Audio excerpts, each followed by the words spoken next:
Burner account. My stepdaughter Mia, she is 23 years old now and has been dreaming of working in the fashion world since she was young. I was married to her father when she was 15. She took many courses to work on herself, and I might say she is good at picking fabrics and colors. However, she is not good at designing. She is a good stylist, but not a good designer. I started my business about 16 years ago. It was very small and low budget, but I was lucky enough to expand it to where it is now.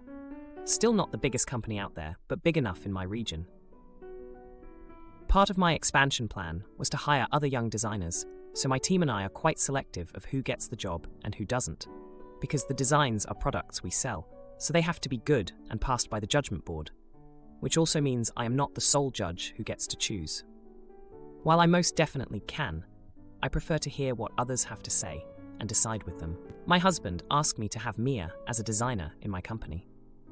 From the very start, I knew Mia was not a good designer, but I told my husband to have her apply for the job and submit her papers for me and the team to look at them and examine her skills. I think he was kind of surprised I said apply for it instead of an immediate yes, but he still told Mia, who sent a thank you text for helping her. I don't know what exactly my husband told her, so she would send a thank you text, but I replied saying that I will be waiting for her, along with the judges, to examine her work constructively and wished her luck. I honestly don't know till this day if my husband lied to her or if she sent such a text to guilt-trip me. I have no clue. Anyways, her day came and no one saw her stuff on par with our criteria, so she was sent an email that she was not accepted. Let's just say hell broke loose from here. My husband talked to me about how this is nonsense and unfair that I didn't accept her. I told him I am not the sole decider. I have a system in place full of judges, but he wanted me to bend the system for Mia. If I did that, my credibility in front of my employees would sink, and I would lose them eventually. Plus, if Mia got in, her fellow designers would not respect her because she would only get in for being my relative, not for her skills that are far behind her fellow designers. It is a huge risk for me ethically and financially to include Mia. My husband proceeded to tell me the list of courses and work Mia has done to achieve her dream. I told him I understand, but she still does not have the skills, at least to meet my criteria. She could apply somewhere else and get accepted. Mia later sent me a long text of how I failed her, and she doesn't want to see or hear from me anymore. Update to answer frequent questions. 1. Can she be a stylist assistant designer? Yes, if she applied, she can. However, designers get to choose their staff and team, not me. So it is up to the designer to let go of their current stylist or not, or add an extra stylist. 2. She didn't reach out to me. Her father did. So logically, I talked to her father, and when she came to me directly, I told her she will be examined constructively and didn't skyrocket her expectations. 3. Can she be an intern or an amateur designer? No, because we only hire established designers, not students. 4. Which is the most important. Mia didn't request help, didn't request mentoring, and didn't request opinions. She requested a job at my business. 5. Since she wanted a job, I gave her just that, a very professional setup. I expected she would fail. I wasn't 100% sure, as I already stated, there are judges. I believe that going through the process of professionalism, either getting accepted or rejected, is an experience and process everyone should have. 6. Yes, I can hire anyone and overstep all my judges. I choose not to because I abide by my own standards and morals. So while I technically can, bending my set of rules will mark my downfall and hurt my integrity in the industry and within myself. Now, for a few comments before the update. Comment 1. Not the idiot. Your husband is delusional. Yes, Mia took courses. She has put in work, but her designs are not a good fit for your company. And how many people graduate from fashion institutes every year? How many of them get a job as a designer right out of the gate? Or ever? It's like designing Alfred Dunner type clothing, but trying to get a job designing for Ann Taylor. It's not going to happen. Her designs might fit somewhere else, but not everyone will be interested. Comment 2. Not the idiot. If she is as good as she thinks, she can apply to any company and see what they say too. In reality, she knows she is subpar and wants a quick in. Then it will be a promotion, then an executive position. At most, you can offer her a low-level job doing the work she is good at, if she toes the line and does not try to act as if she is in charge. But this entitled behavior has probably ruled that out. Now, for the update. Hey everyone, it's been a wild 3 months since my last post, and boy, do I have updates for you. Buckle up, because this ride has been anything but smooth. After Mia's rejection from my company, things at home got icy. My husband was still fuming, and Mia, well, she was a storm cloud of hurt and anger. But then, out of nowhere, she landed a job with one of our competitors. I was shocked, to say the least. Turns out, she had been secretly interning with a well-known designer who had just branched out on his own. This designer, who used to work for me, had seen potential in Mia that we hadn't. Mia's new boss was none other than Alex, a former employee of mine who had left after a heated disagreement over design direction. Alex had always been ambitious, and I had to admit, he had a knack for spotting raw talent. Mia's styling skills, it seemed, had caught his eye. He took her under his wing, and within months, she was making waves in the fashion scene. The twist? Alex's new line, with Mia as the lead stylist, was a hit. And not just any hit, it was taking business away from my company. Clients who used to be loyal to us were now flocking to Alex's edgier, more youthful designs. It was a blow to my business, sure, but the real sting was seeing Mia thrive somewhere else. I couldn't help but feel a mix of pride and regret. Pride because Mia was finally living her dream, and regret because I hadn't been the one to give her that chance. It was a hard pill to swallow, watching her succeed from afar. Meanwhile, my husband's attitude towards me softened as he saw Mia's success. He started to understand that maybe my decision had been a tough love kind of thing. But the damage was done. Our relationship had taken a hit, and we were both trying to navigate this new normal. Then came the confrontation. At a fashion event, I ran into Mia and Alex. It was the first time I'd seen Mia since she cut ties with me. She was radiant, confident, and clearly in her element. Alex was smug, enjoying the success and the fact that he had one-upped me. The tension was thick as we exchanged pleasantries, but Mia surprised me. She thanked me. She said that the rejection had fueled her to prove herself, and she wouldn't be where she was without that push. I was taken aback. I had expected anger, not gratitude. It was a bittersweet moment, realizing that sometimes the best thing you can do for someone is let them go. But just when I thought things were settling down, another bomb dropped. Alex's company was facing a lawsuit for intellectual property theft. One of the designs Mia had worked on was strikingly similar to a concept we had developed, but never released. The fashion world is small, and ideas travel fast, but this was too close for comfort. The lawsuit put a strain on Mia's newfound success. It was the talk of the industry, and suddenly, her credibility was in question. Was she the wonderkind everyone thought she was, or had she just been riding on stolen ideas? I was torn. Part of me wanted to defend her, to say that Mia wouldn't do something like that. But another part of me was angry. If she had used our designs, it was a betrayal I couldn't overlook. The case dragged on, and the stress was evident on Mia's face every time I saw her in the fashion magazines or at events. My husband and I watched from the sidelines, our own issues taking a back seat to the drama unfolding in Mia's life. In the end, the lawsuit was settled out of court. The details were kept hush-hush, but the damage to Mia's reputation was done. She was still working, still creating, but the shine had dulled. People whispered, and in the fashion world, whispers can be as damaging as shouts. Stepsister and my dad's wife bullied me for years, but then I found out my fiancé was secretly talking to her. My father remarried when I, 25-year-old female, was 14. His wife Mary, 49-year-old female, and his stepdaughter Kyla, 26-year-old female, were hell in my life. My father is wealthy, so we used to go to a fancy school.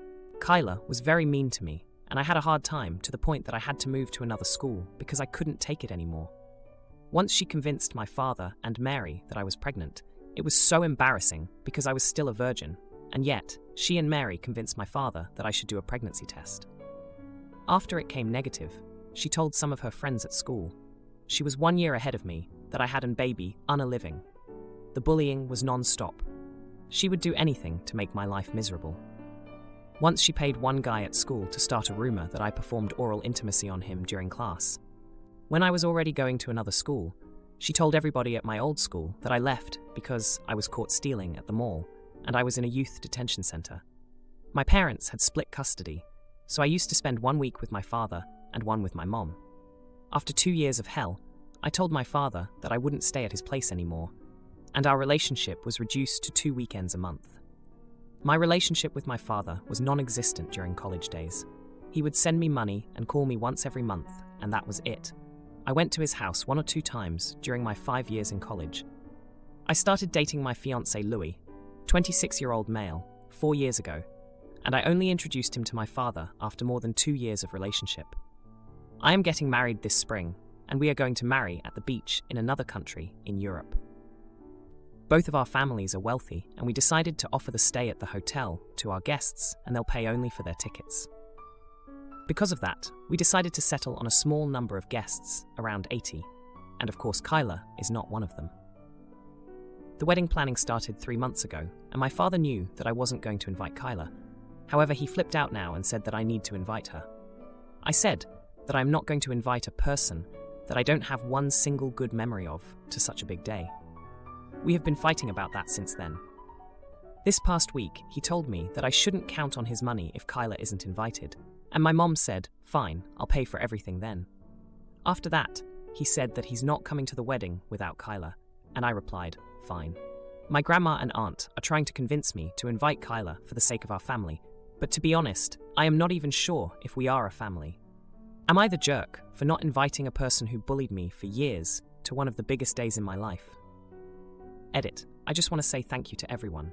I had a hard time, and I just left that behind because I wanted to move on and be happy. But with all of your comments, I started crying because you're right. He never showed me love. It's so hard to admit that your father doesn't love you, because that's what parents should do, right? They should love you. I can't answer everyone, so thank you for helping me. Edit 2. There's a lot of questions about how much everyone knows about the situation. My father was up to everything, and he never took it seriously. My grandma lives in another country, and I don't know how much she knew at the time, but she knows to some extent now. My aunt knows everything because her daughter is one of my best friends, and my bridesmaid. As I pointed out, my family is quite wealthy, and they care a lot about family and legacy, and those types of things that don't make any sense to me. However, it's very important for them. Now, for a few comments before the update. Comment 1. Not the idiot. Does your aunt and grandma know what she did to you? The full details, if they do, I'm so disappointed in them. I mean, aren't you family? Shouldn't they protect family from an aggressor? Keeping up appearances seems to be their motive, because it's obvious that you wouldn't be inviting her. To think otherwise is delusional. Ignore them, stick with your decision, and enjoy your wedding. Congratulations. Wishing you a happy marriage. Comment 2. Not the idiot. Your grandmother is saying to invite her for the good sake of our family is bullying. Your grandmother is more concerned about appearances than your feelings. Don't back down. You will regret it forever if you do, because the memories of your wedding will be tainted by this. Now, for the update. Hey everyone, it's been a month since my last post, and wow, a lot has happened. I wish I could say it's all been good news, but life threw me a curveball that I didn't see coming. So, let's start with the heartbreak. Lewis and I were going strong, or so I thought. Turns out, he had been keeping a secret from me, a big one. I found out that Lewis and Kyla had been in contact behind my back. It was a shock, to say the least. I discovered it when I saw a message pop up on his phone from her. My heart sank. I confronted him, and after a lot of denials, he finally admitted that they had been talking for a few months. He said it started as him trying to mend fences between me and my family, but it turned into something more. They had met up a couple of times when he was on business trips. I was devastated. The man I was about to marry, betraying me with the one person who made my life a living hell. The wedding plans are now on hold, and I'm trying to figure out what to do next. I never expected this from Lewis. He always seemed so supportive and understanding of my past with Kyla. Now, let's rewind a bit to give you some context. Lewis knew all about the bullying I endured from Kyla. He knew how she spread rumors about me, how she tormented me to the point of changing schools. He was the one who held me when I cried about it. So for him to go behind my back and get involved with her, it's like a betrayal on another level. My mom has been my rock through all of this. She's been there for me since the split with my dad, and she's been there for me now. She's furious at Lewis and has been helping me sort through my feelings and what to do next. As for my dad, he's been trying to reach out since he heard about the breakup. He's been apologetic, saying he never wanted any of this to happen. But it's hard to take him seriously when he's the one who let Kyla's behavior slide for years. It's like he's only now realizing the consequences of his inaction. My aunt and grandma have been on the sidelines during all of this. They're still pushing for family unity, but I can't even think about that right now. My trust has been shattered, and I need to focus on healing. The confrontation with Louis was intense. I asked him how he could do this to me, how he could be so cruel. He didn't have a good answer. He just kept saying he was sorry and that he didn't mean for it to go this far. But sorry doesn't fix things, not something like this. I've been spending a lot of time with my best friend and bridesmaid, my cousin. She's been a great support, helping me navigate the mess that my life has become. She's been encouraging me to focus on myself and my own happiness, rather than trying to please a family that hasn't always had my best interests at heart. The fallout from all of this has been rough. I've been trying to keep it together, but it's hard. I feel like I've lost so much in such a short amount of time. The man I loved, the wedding I was planning, the family I was trying to reconcile with. It's all up in the air now. I've been doing a lot of thinking about what I want for my future. It's clear that I need to make some changes, to move away from the toxic relationships that have been holding me back. It's not going to be easy, but I know it's necessary. Neighbors say they have grandfathered-in easement and close off lake access through my property. Oh boy, I catch them in the act and they get arrested.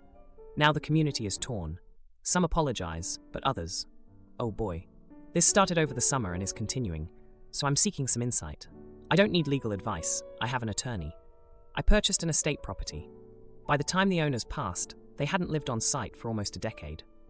The property is wooded with lake access from the back of the lot and was overgrown. Because of the woods and the distance between lots, I didn't expect to see my neighbors.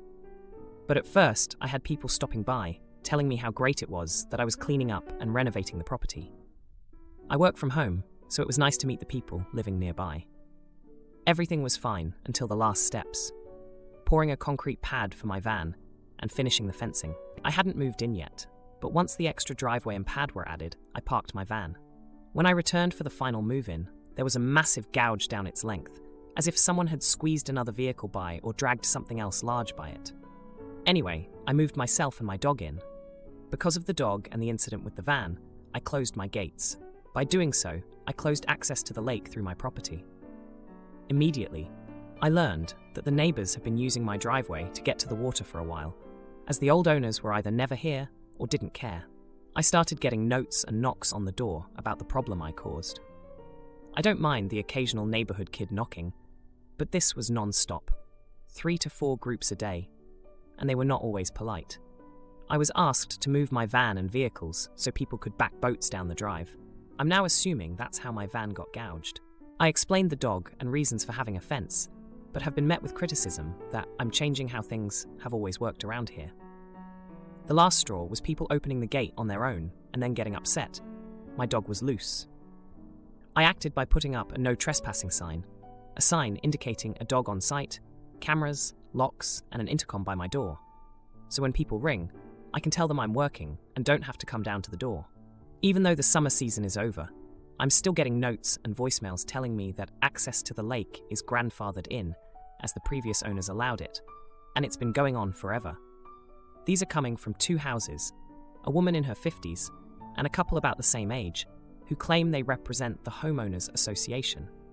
Although when I purchased, there wasn't a single thing about neighborhood covenants or an actual organized homeowners association.